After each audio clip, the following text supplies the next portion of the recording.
Hi friends, 1977 March 27 Spanish ഐലൻഡായ തെനരീസിലെ റോഡ് എയർപോർട്ടിൽ നടന്ന വിമാന അപകടമാണ് ഇന്നത്തെ എൻ്റെ വീഡിയോ. 583 പേർക്കാണ് ഈ അപകടത്തിൽ ജീവൻ നഷ്ടമായത്. ഏവിയേഷൻ ചരിത്രത്തിലെ തന്നെ ഏറ്റവും വലിയ വിമാനാപകടമായിട്ടാണ് ഇതിനെ കണക്കാക്കപ്പെടുന്നത്. STS കോർണറിൻ്റെ പുതിയൊരു വീഡിയോയിലേക്ക് ഏവർക്കും സ്വാഗതം. വീഡിയോ ഇഷ്ടമായാൽ ലൈക്ക് ചെയ്യാനും കമൻറ്റ് ചെയ്യാനും സബ്സ്ക്രൈബ് ചെയ്യാനും മറക്കരുത്. 2 വിമാനങ്ങളാണ് ഈ അപകടത്തിൽപ്പെട്ടത്. KLM റോയൽ ഡച്ച് എയർലൈനും പാൻ അമേരിക്കൻ എയർലൈനുമായിരുന്നു അത്. ഈ 2 എയർലൈനും ഷെഡ്യൂൾ ചെയ്തിരുന്നത് കാനറി എയർപോർട്ടിലേക്ക് പോകുന്നതിന് വേണ്ടിയായിരുന്നു. എന്നാൽ ഇവർ ലാൻഡ് ചെയ്യുന്നതിന് തൊട്ട് മുമ്പായിട്ട് കാനറി എയർപോർട്ടിൽ ഒരു സെക്യൂരിറ്റി ഇഷ്യൂ ഉണ്ടാവുകയും എയർപോർട്ട് ക്ലോസ് ഡൗൺ ചെയ്യുകയും ചെയ്തു. അങ്ങനെ ഈ 2 എയർക്രാഫ്റ്റും അതുപോലെ മറ്റു ചില എയർലൈൻസും ഡൈവേർട്ട് ചെയ്ത് ടെനറിസ് എയർപോർട്ടിലേക്ക് വന്നു. ഈ എയർപോർട്ട് വളരെ ചെറിയ എയർപോർട്ടാണ്.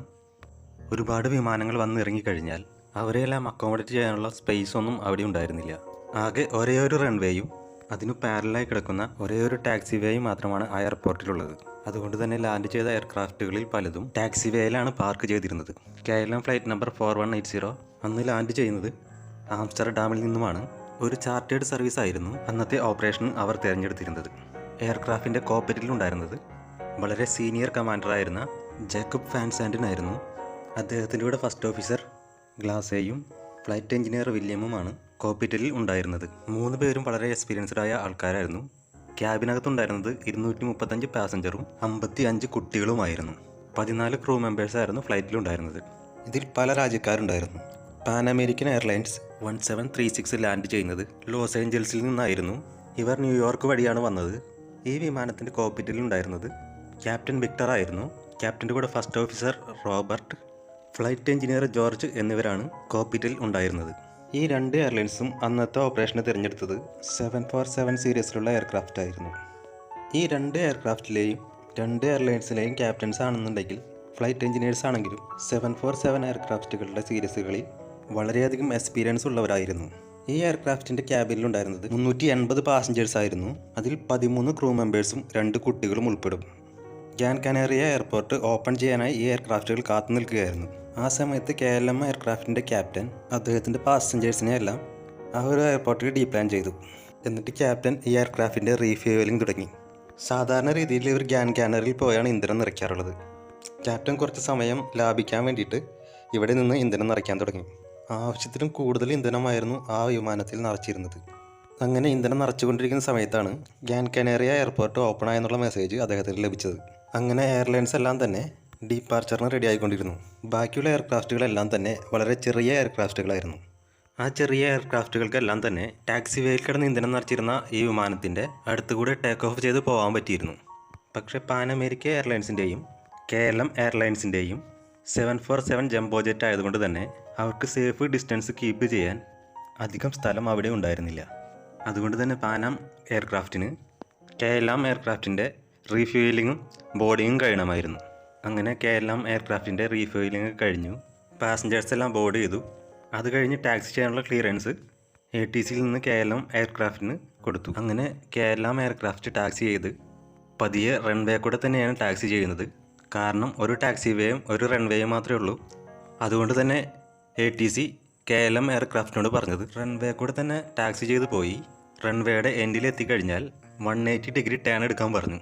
അത് കഴിഞ്ഞ് ടേക്ക് ഓഫ് ക്ലിയറൻസിന് വേണ്ടി വെയിറ്റ് ചെയ്യാൻ പറഞ്ഞു. അങ്ങനെ KLM എയർക്രാഫ്റ്റ് റൺവേ കൂടെ ടാക്സി ചെയ്ത് പോയിക്കൊണ്ടിരിക്കുകയാണ്. പാനം എയർക്രാഫ്റ്റും തൊട്ട് പിറകിൽ തന്നെ ഈ ക്ലിയറൻസിന് വേണ്ടി വെയിറ്റ് ചെയ്യുകയാണ്. ATC പാനം എയർക്രാഫ്റ്റിൻ്റെ അടുത്ത് പറഞ്ഞു, നിങ്ങൾ ഈ റൺവേ കൂടെ തന്നെ പോയിക്കോളൂ. പക്ഷേ പോകുന്ന സമയത്ത് 3ാമത്തെ എക്സിറ്റ് എടുത്ത് പാരലായി കിടക്കുന്ന ടാക്സി വേയിലേക്ക് മാറണം എന്നവരോട് കൃത്യമായി പറഞ്ഞിട്ടുണ്ടായിരുന്നു. പാനം എയർക്രാഫ്റ്റ് ഈ റൺവേ കൂടെ തന്നെ ടാക്സി ചെയ്ത് പോവുകയാണ്. ആദ്യത്തെയും 2ാമത്തെ എക്സിറ്റ് കറക്റ്റായിട്ട് കാണാൻ കഴിഞ്ഞു.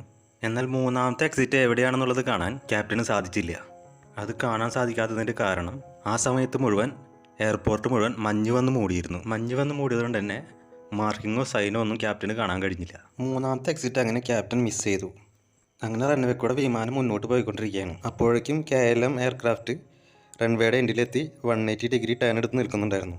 ATC ഇതുവരെയും അവർക്ക് ക്ലിയറൻസ് കൊടുത്തിട്ടില്ല. പക്ഷേ ക്യാപ്റ്റൻ എയർക്രാഫ്റ്റ് ഫ്രണ്ടിലേക്ക് പതുക്കെ മൂവ് ചെയ്ത് തുടങ്ങി. പാർക്കിംഗ് ബ്രേക്കൊക്കെ അദ്ദേഹം റിലീസ് ചെയ്തു. അങ്ങനെ മൂവ് ചെയ്യുന്ന സമയത്ത് ഫസ്റ്റ് ഓഫീസർ ക്യാപ്റ്റൻ്റെ അടുത്ത് പറഞ്ഞു, നമുക്കിതുവരെ ക്ലിയറൻസ് കിട്ടിയിട്ടില്ല. അപ്പോൾ ക്യാപ്റ്റൻ പറഞ്ഞു, അതെനിക്കറിയാം, ടേക്ക് ഓഫ് ക്ലിയറൻസ് കിട്ടിയിട്ടില്ല എന്നെനിക്കറിയാം. ATCയിൽ ഇപ്പോൾ വിളിച്ച് ടേക്ക് ഓഫ് ക്ലിയറൻസ് എടുക്കാൻ പറഞ്ഞു ഫസ്റ്റ് ഓഫീസറിൻ്റെ അടുത്ത്. ഫസ്റ്റ് ഓഫീസർ അപ്പം തന്നെ ATCയിലേക്ക് വിളിച്ചു. ഞങ്ങൾ ടേക്ക് ഓഫിന് റെഡിയാണെന്ന് പറഞ്ഞ കാര്യം കേട്ട ATC ഓഫീസർ തിരിച്ചു പറഞ്ഞത് വേറൊരു കാര്യമാണ്. എയർക്രാഫ്റ്റ് ടേക്ക് ഓഫ് ചെയ്ത് കഴിഞ്ഞാൽ എന്ത് റൂട്ടാണ് സ്പെസിഫൈ ചെയ്ത് കൊടുത്തിരിക്കുന്നത് അവർക്ക് എന്ന കാര്യമാണ് ഫസ്റ്റ് ഓഫീസറുടെ അടുത്ത് ATC ചോദിച്ചത്. ഫസ്റ്റ് ഓഫീസർക്ക് ടേക്ക് ഓഫ് എന്ന വാക്ക് മാത്രമാണ് ഫസ്റ്റ് ഓഫീസർ കേട്ടിട്ടുണ്ടായിരുന്നുള്ളൂ. ഫസ്റ്റ് ഓഫീസർ വിചാരിച്ചു ATC ടേക്ക് ഓഫിനുള്ള ക്ലിയറൻസ് കൊടുത്തു എന്ന്. ഫസ്റ്റ് ഓഫീസർ വീണ്ടും ചോദിച്ചു, ഞങ്ങൾ ടേക്ക് ഓഫ് ചെയ്യാൻ പോവുകയാണ്. ഇത് കേട്ട ATCയിലെ ഉദ്യോഗസ്ഥൻ ഓക്കെ എന്നാണ് മറുപടി പറഞ്ഞത്. ഓക്കെ എന്ന മറുപടി സാധാരണ രീതിയിൽ ATCയിൽ യൂസ് ചെയ്യുന്ന സ്റ്റാൻഡേർഡ് ആയിട്ടുള്ള ഭാഷയല്ല. ഓക്കെ എന്നുള്ള മറുപടി കിട്ടിക്കഴിഞ്ഞപ്പോൾ ക്യാപ്റ്റൻ വിചാരിച്ചു നമുക്ക് ടേക്ക് ഓഫ് ക്ലിയറൻസ് കിട്ടിയെന്നാണ്. പക്ഷേ അതിനുശേഷമുള്ള സംസാരം ഇവർ ശ്രദ്ധിച്ചില്ല. അതിനുശേഷം ATC പറഞ്ഞത്, നിങ്ങൾക്ക് ടേക്ക് ഓഫ് ക്ലിയറൻസ് തന്നിട്ടില്ല, നിങ്ങൾ വെയിറ്റ് ചെയ്യൂ, ഞാൻ നിങ്ങളെ വിളിക്കാം എന്ന് ATCയിൽ നിന്ന് പറയുന്നുണ്ടായിരുന്നു. പക്ഷേ ആ ഒരു കമ്മ്യൂണിക്കേഷനാണ് അവിടെ മിസ്സായി പോകുന്നത്.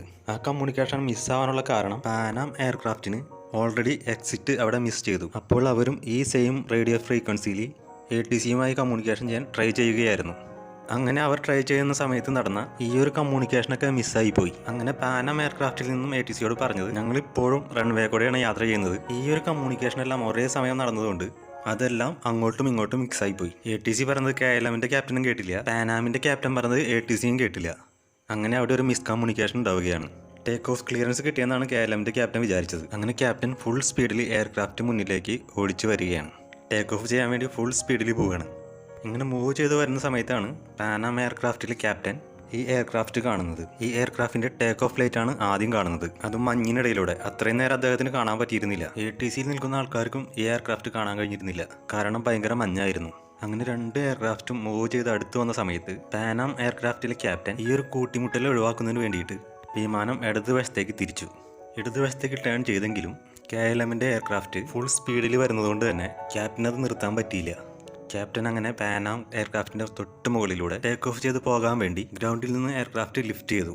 എയർക്രാഫ്റ്റിൻ്റെ വെയിറ്റ് കൂടുതലായതുകൊണ്ട് തന്നെ വിമാനത്തിൽ ആവശ്യത്തിൽ കൂടുതൽ ഇന്ധനമാണ് നിറച്ചിരുന്നത്. അതുകൊണ്ട് തന്നെ എയർക്രാഫ്റ്റിൻ്റെ വെയിറ്റ് കൂടുതലായിരുന്നു. എയർക്രാഫ്റ്റിൻ്റെ വെയിറ്റ് കൂടുതലായതുകൊണ്ട് തന്നെ വിമാനത്തിൻ്റെ ടെയിൽ വന്ന് ഗ്രൗണ്ടിൽ അടിച്ചു. എന്നാലും വിമാനം ടേക്ക് ഓഫ് ചെയ്തു. എയർക്രാഫ്റ്റിൻ്റെ നോസ് ലാൻഡിംഗ് ഗിയർ പാനാം എയർക്രാഫ്റ്റിൻ്റെ മുകളിലൂടെ തന്നെ പോയി. പക്ഷേ ബാക്കിയുള്ള മെയിൻ ലാൻഡിംഗ് ഗിയറും ബാക്കിയുള്ള ഭാഗങ്ങളെല്ലാം വന്നു പാനാം എയർക്രാഫ്റ്റിൻ്റെ മുകളിലുള്ള ഫ്യൂസ്ലാജിൽ വന്നിടിച്ചു. ആ എയർക്രാഫ്റ്റ് രണ്ടായി പിളർന്ന് തീ പിടിച്ചു. ടേക്ക് ഓഫ് ചെയ്ത KLM എയർക്രാഫ്റ്റ് വളരെ കുറച്ച് സമയം മാത്രം എയറിൽ നിന്നിട്ട് എഞ്ചിനും വിങ്സിനും ഡാമേജ് സംഭവിച്ച് താഴേക്ക് വീഴുകയാണ് ചെയ്തത്. താഴേക്ക് വീണ ഉടനെ തന്നെ വലിയൊരു ശബ്ദത്തോടെ ആ എയർക്രാഫ്റ്റ് പൊട്ടിത്തെറിച്ചു. അതിന് കാരണം വിമാനത്തിൽ ആവശ്യത്തിൽ കൂടുതൽ ഇന്ധനമുണ്ടായിരുന്നു എന്നത് തന്നെയാണ്. തീപിടിച്ച വിമാനത്തിലെ എല്ലാ യാത്രികരും മരണപ്പെട്ടു. പക്ഷേ പാനാം എയർക്രാഫ്റ്റിലുണ്ടായിരുന്ന 61 പേരുടെ ജീവിതം തിരിച്ചു കിട്ടി. അതിൽ പാനാം അമേരിക്കയുടെ ക്യാപ്റ്റനും ഫ്ലൈറ്റ് എഞ്ചിനീയറും ഫസ്റ്റ് ഓഫീസറും അവരുടെയും ജീവിതം തിരിച്ചു കിട്ടി. കോക്പിറ്റിൽ ആയതുകൊണ്ടാണ് അവരുടെ ജീവിതം തിരിച്ചു കിട്ടിയത്. ഇവർ 3 പേരടക്കം 61 പേരാണ് ഈ അപകടത്തിൽ രക്ഷപ്പെട്ടത്. തുടർന്നുണ്ടായ ഇൻവെസ്റ്റിഗേഷനിൽ ഇവർക്ക് കണ്ടുപിടിക്കാൻ പറ്റിയത് ഫോഗ് വന്ന് മൂടിയത് കൊണ്ടാണ്. വിമാനത്തിലെ ക്യാപ്റ്റൻസിന് പരസ്പരം കാണാൻ കഴിഞ്ഞില്ല. ATC ടവറിലിരുന്ന ആളുകൾക്കും എയർക്രാഫ്റ്റ് കാണാൻ കഴിഞ്ഞില്ല. ഗ്രൗണ്ട് റഡാറുകളൊന്നും അന്നത്തെ എയർപോർട്ടുകളിൽ ഉണ്ടായിരുന്നില്ല. രണ്ടാമത്തെ കാരണമായിരുന്നു ടേക്ക് ഓഫ് ക്ലിയറൻസ് കിട്ടാതെ ക്യാപ്റ്റൻ ടേക്ക് ഓഫ് ചെയ്യാൻ ശ്രമിച്ചു. അതുകൂടാതെ പല കാരണങ്ങളും അവർ കണ്ടുപിടിച്ചു. പാനാം എയർക്രാഫ്റ്റിൻ്റെ എക്സിറ്റ് മിസ്സായതും കമ്മ്യൂണിക്കേഷൻ മിസ്മാച്ചും പ്രോപ്പറായ സ്പേസസ് അവർ യൂസ് ചെയ്യാത്തതും, അങ്ങനെ പല കാരണങ്ങളാണ് ഈ എയർക്രാഫ്റ്റ് ഇൻവെസ്റ്റിഗേഷനിൽ ഉൾത്തിരിഞ്ഞു വന്നത്. ഇങ്ങനെയൊരു അപകടം ഇനിയും ഉണ്ടാകാതിരിക്കാൻ വേണ്ടിയാണ് ഏവിയേഷൻ ഡിപ്പാർട്ട്മെൻറ്റ് ഒരുപാട് റൂൾസ് ആൻഡ് റെഗുലേഷൻസ് ഈ അപകടം കഴിഞ്ഞ് അവർ കൊണ്ടുവന്നു. അതിൽ ഏറ്റവും പ്രധാനപ്പെട്ടതായിരുന്നു ഇംഗ്ലീഷ് മെയിനായി ലാംഗ്വേജാക്കി മാറ്റണം. അതുപോലെ സ്റ്റാൻഡേർഡായ സ്പേസസ് മാത്രമാണ് ATCയും ക്യാപ്റ്റനും തമ്മിൽ സംസാരിക്കേണ്ടത്. ക്യാപ്റ്റൻ തെറ്റായൊരു തീരുമാനം എടുക്കുകയാണെങ്കിൽ ഫസ്റ്റ് ഓഫീസറിന് ആ ഡിസിഷനെ ചോദ്യം ചെയ്യാനുള്ള അവകാശമുണ്ട്. പക്ഷേ ഇത് 1977 നടന്നൊരു ഇൻസിഡൻ്റാണ്. ഇന്നൊന്നും ഇതുപോലൊരു അപകടം നടക്കാൻ സാധ്യതയില്ല. ഇന്നത്തെ എയർക്രാഫ്റ്റുകളെല്ലാം മോഡേൺ എയർക്രാഫ്റ്റുകളാണ്. സാറ്റലൈറ്റ് കമ്മ്യൂണിക്കേഷൻ തുടങ്ങി റഡാറായാലും ഒരുപാട് പുതിയ ടെക്നോളജികൾ ഇന്നത്തെ എയർക്രാഫ്റ്റിൽ കൊണ്ടുവന്നിട്ടുണ്ട്. അതുകൊണ്ട് തന്നെ ഏതു യാത്രയേക്കാളും സുരക്ഷിതമാണ് ഇന്ന് വിമാനയാത്ര. ഇത്രയും പറഞ്ഞ് ഇന്നത്തെ വീഡിയോ ഇവിടെ നിർത്തുന്നു. അടുത്തൊരു വീഡിയോയിൽ കാണും വരെ എല്ലാവർക്കും ബായ്.